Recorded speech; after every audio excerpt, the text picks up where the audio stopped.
Hi use welcome to our channel. మాకు Telugu cinema ఇండస్ట్రీలో caller sentiment అంటే గుర్తొచ్చేది జూనియర్ ఎన్టీఆర్ గారే. సో ఆయన కాలర్ ఎగరేశారు అంటే ఆయన సినిమా ఒక విజయం ఇస్తున్నాను అభిమానులకు అని చెప్పేసి చెప్పడమే అని చెప్పేసి అందరికీ అర్థమైపోయింది. అయితే ఇప్పుడు దీన్ని సెటైరికల్ గా చేశారా డైరెక్టర్ మారుతి గారు? నిన్న ప్రభాస్ గారికి సంబంధించిన the Raja Saab first single release event లో ఆయన కాలర్ కి సంబంధించి ఒక స్టేట్మెంట్ ఇచ్చేశారు. సో అది ఇప్పుడు జూనియర్ ఎన్టీఆర్ గారికి కౌంటర్ వేశారా అన్న చర్చ జరుగుతుంది. ఇప్పుడు దీనిపైన డిస్కస్ చేయడానికి ప్రజెంట్ మనతో పాటు సీనియర్ జర్నలిస్ట్ దుర్గా వర్లమణి గారు ఉన్నారు. వారిని అడిగి తెలుసుకునే ప్రయత్నం చేద్దాం. నమస్కారం మేడం. నమస్తే అండి మేడం, మీ కాలర్ అంటే కూడా ఎన్టీఆర్ గారికి గుర్తొస్తారు. మరి నిన్న ఈవెంట్ లో మారుతి గారు నేను ఈ కాలర్ అలాంటివి ఏమి ఎగిరేయను అన్నట్టుగా మాట్లాడడం జరిగింది. అంటే ఇది ఎన్టీఆర్ గారికి కౌంటర్ చేసే మాట్లాడారా అని చర్చ జరుగుతుంది బయట. దీన్ని ఎలా అర్థం చేసుకోవాలంటారు మేడం? అంటే అసలు ఈ కాలర్ అనేది మీకు తెలిసి ఉండదు. మీరు చిన్నపిల్లలు కాబట్టి. ఎవరు వేటగాడి నుంచా ఏ సినిమా నుంచి ఎన్టీ రామారావు గారికి స్పెషల్ కాలర్స్ కుట్టేవాళ్ళు. ఇట్లా ఇట్లా వచ్చేది ఆ కాలర్, గుర్తుందా మీకు? మీరు చూసుంటారు, అంటే సినిమాలు చూసుంటారు, పాటల్లో ఎప్పుడైనా చూసుంటారు. అతను కుమార్ టైలర్స్ ఎవరో ఒక అతను ఉండేవాడు స్పెసిఫిక్ గా యుగంధర్. కొన్ని సినిమాల్లో ఆయన ఆ కాలర్ అనేది అప్పటి నుంచి బాగా ఫేమస్ అయింది. స్పెషల్ కాలర్స్ అన్నమాట. ఈ బటన్స్ వదిలేసి, ఆంధ్ర వాళ్ళకి అదొక అలవాటు కదా, ఈ సినిమాల నుంచే వచ్చింది ఈ కాలర్. ఇక్కడ ఈ బటన్స్ వదిలేసి ఇంత పెద్ద కాలర్ అన్నమాట. అంటే బోర విడిచి నడవడం అంటారు అట్లా. సో ఈ కాలర్ అనేది కాలర్ ఎగరేయడం అంటే yes I'm going to win అని చెప్పటం అన్నమాట. అది వార్ 2 కి చేశాడు జూనియర్ ఎన్టీఆర్. వార్ 2 లో ఆయన కాలర్ ఇట్లా పైకి తీసి at the same time Hrithik Roshan ని తీయమన్నాడు. అయితే నేను ఇప్పుడు కూడా చెప్తున్నా, ఆ కథ బాగుంది. అది ఎందుకు హిట్ అవ్వలేదు అంటే బ్యాడ్ లక్ అంతే. 2 సినిమాలు అప్పుడు ఒకేసారి రిలీజ్ అయ్యాయి కదా. కూలీ కూడా రిలీజ్ అయింది. యాక్చువల్ గా కూలీ సినిమా పెద్ద దీంతో కంపేర్ చేస్తే గొప్ప సినిమా కాదు, కాకపోతే వీళ్ళు బ్యాడ్ లక్ అంతే. సరే, అది పక్కకు పెడితే నిన్న మారుతి మాట్లాడిన దాంట్లో నేను కాలర్ ఎగరేసి చెప్తే చాలా తక్కువగా ఉంటుంది, ఆ కటౌటే చాలు ఈ సినిమా రేంజ్ చెప్పటానికి రాజా సాబ్ అన్నాడు. ఇక్కడ తక్కువ చేసింది మారుతి ఎవరిని? ప్రభాస్ని. కాలర్ ప్రస్తావన తేవటం వల్ల ఎవరు తక్కువయ్యారు ఇప్పుడు? అంతే కదా. మీరు కాలర్ ఎగరేయడం తక్కువ అనుకున్నప్పుడు అసలు ప్రస్తావన తేకూడదు. ఇప్పుడు ఎవరికి నష్టం? మారుతికే నష్టం. నేను అనేది ఏంటంటే, మనం ఒక స్టేట్మెంట్ ఇచ్చేటప్పుడు చాలా తెలివిగా ఇచ్చామనుకుంటాం, తొందరపాటు స్టేట్మెంట్లు ఇవ్వకూడదు. అందుకే అసలు అవసరమే లేదు. ఇవాళ మీరు ప్రభాస్ కి ఏమి ప్రిఫిక్స్లు పెట్టక్కర్లా. ప్రిఫిక్స్లు అంటే తెలుసు కదా, పేరు ముందు ఏమి చేర్చక్కర్లా.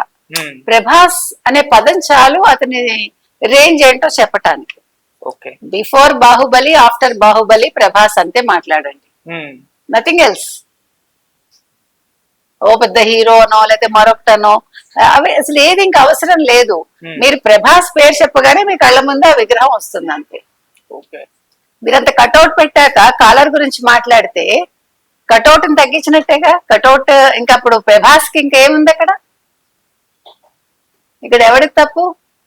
మారుతి అనేవాడు, నువ్వు పెద్ద డైరెక్టరా చిన్న డైరెక్టరా ఎక్కడి నుంచి వచ్చావు నాకు అనవసరం. మారుతి అనే వ్యక్తికి ప్రేమ కథా చిత్రంతో ఒక మంచి గుర్తింపు వచ్చింది. ఆ చిత్రం చాలు మనం మారుతి గురించి మాట్లాడుకోవటానికి.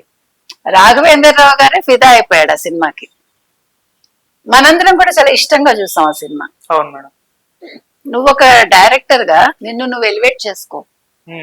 నీకు ఇంకో హీరో గురించి నీకెందుకు? ఇప్పుడు నాకు జూనియర్ ఎన్టీఆర్ అంటే ఇష్టం లేదు, ప్రభాస్ అంటే ఇష్టం లేదు, అది కాదు అక్కడ.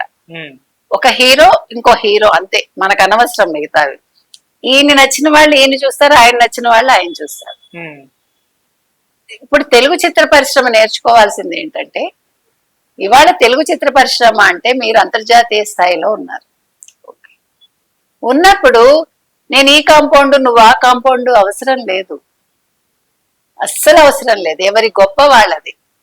ఇవాళ మీరు ఎవరిని తక్కువ చేస్తారు? మీరు ఎవరితో పోలుస్తారు? ఎందుకు పోల్చాలి? ఇంకొకరిని తగ్గించటం ఎందుకు? ఒకరిని హెచ్చించాలనుకుని వాళ్ళతో పోల్చటం ఎందుకు? అవసరం లేదు కదా. హెల్తీగా ఉండాలి కదా. వాళ్ళ ఇండస్ట్రీ చాలా హెల్తీగా ఉంది చెప్పాలంటే. దీన్ని కాపాడుకోవాలి. ఈ కాపాడుకోవడంలో మీరు ఇండైరెక్ట్ గా జూనియర్ ఎన్టీఆర్ ని మాట్లాడి డైరెక్ట్ గా ప్రభాస్ ని మాట్లాడి is it necessary? Raja Saab hit అవ్వాలంటే హిట్ అవుతుంది, దాన్ని ఎవడాపుతాడు? జూనియర్ ఎన్టీఆర్ వచ్చి ఆపుతాడా, లేకపోతే జూనియర్ ఎన్టీఆర్ కాలర్ ఆపుతుందా? ఆపదు కదా. లేదు. ఇప్పుడు ప్రతి మనిషికి టైం అండి. ఇవాళ నీ టైం బాగుంటే సినిమా హిట్ అవుతుంది, దానికి రీజన్ ఉండదు. అసలు ఏ కథ లేకపోయినా సినిమా హిట్ అవుతుంది, మంచి కథ ఉన్నా సినిమా హిట్ అవ్వదు. ఇప్పుడు వార్ 2 మంచి కథ నా దృష్టిలో. నిజంగా నేను చెప్తున్నాను, వ్యక్తిగతంగా నాకు వార్ 2 నచ్చింది. సరే ప్రజలకి నచ్చలేదంటే ఓకే, అది కూడా మనం ఎందుకు నచ్చలేదని ప్రశ్నించక్కర్లా. అవును, వాళ్ళకి నచ్చలేదు అంతే. దట్ ఈస్ కాల్డ్ టైం, అంతే. అంతే మేడం. సో ఇవాళ మనం నేర్చుకోవాల్సింది ఏంటంటే, తెలుగు ఇండస్ట్రీ ఇంత బాగుంది కాబట్టి పనికి మాలిన స్టేట్మెంట్లు ఇవ్వద్దు ఎవరు. ఎవరికి వాళ్ళు మీ పని మీరు చక్కగా చేస్తున్నారు.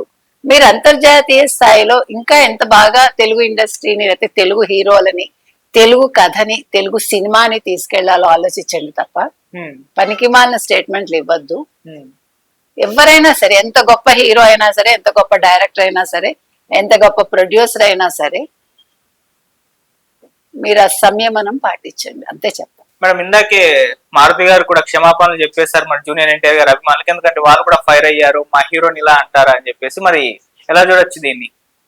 అడుసు తొక్కనేల కాలు గడగనేల, నోరు జారనేల క్షమాపణ చెప్పనేల అంటాను.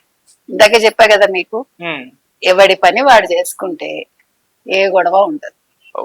అర్థమైందా? కాబట్టి మనం నోరు జారడం ఎందుకు, క్షమాపణ చెప్పడం ఎందుకు?